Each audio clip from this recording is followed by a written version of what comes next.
Welcome to day 91 of Learn to Lead in 100 Days. We have successfully completed 90 days of learning. I'm so happy and thankful to all the viewers who've been waiting continuously on a daily basis to have a piece of learning on a daily challenge.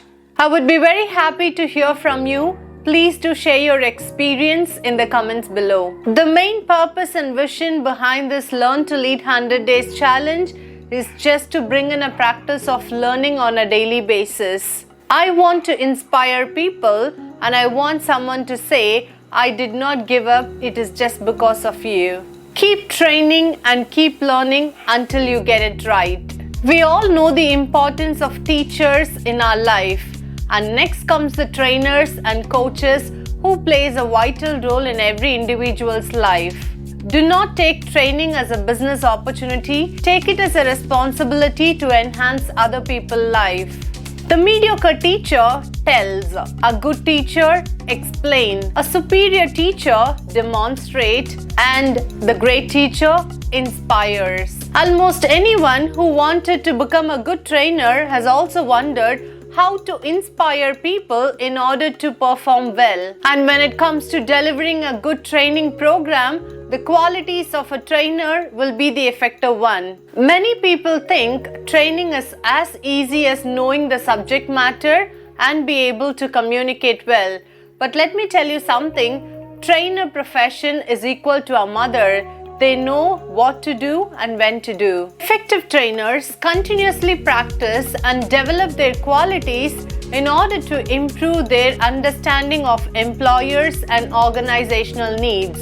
The more they exercise these qualities, they will be able to deliver it with accuracy, engagement, and active learning atmosphere. Some of the qualities of a trainer are absolutely non-negotiable.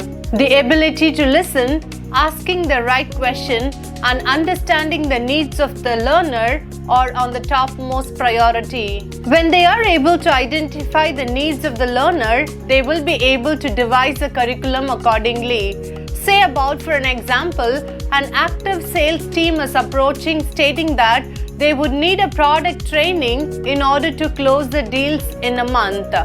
But a good trainer will be able to understand and determine that the people will be very good in the sales knowledge, but just that they need a negotiation training in order to win over the clients. A strategic trainer knows that a training is effective only when if it is within the budget and with desirable returns on investment. One of the best qualities of a trainer is to keep an eye on the goal and handle the limitation without compromising on the quality of the training. I have taken training as my heart and soul, but when I come across people who just want to sign the contract of training and outsource it to others, compromising on the quality, it aches.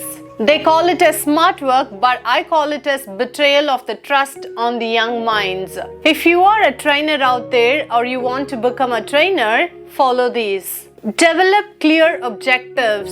Measure the success of your training and keep the content relevant. Make sure your students benefit from what you advertise at the beginning. Minimize distractions. Engage students with structured content and tailored according to their individual learning style. Help your learners to enjoy the learning and focus on one task at a time. Add practical value by applying it on realistic scenarios so they can demonstrate the real value of training. Make time and effort to be supportive to every learners. Let your students know that they are important and the learning is your focus. Hope this helps. Follow me for the next days. Learn to Lead in 100 Days. I'm your coach, Rosie Ayankutti. Many dreams can be achieved when you cultivate the habit of learning. I'm on a learning challenge for 100 days under a title, Learn to Lead in 100 Days, where I will be sharing my knowledge for free. Subscribe to my channel to start your learning journey.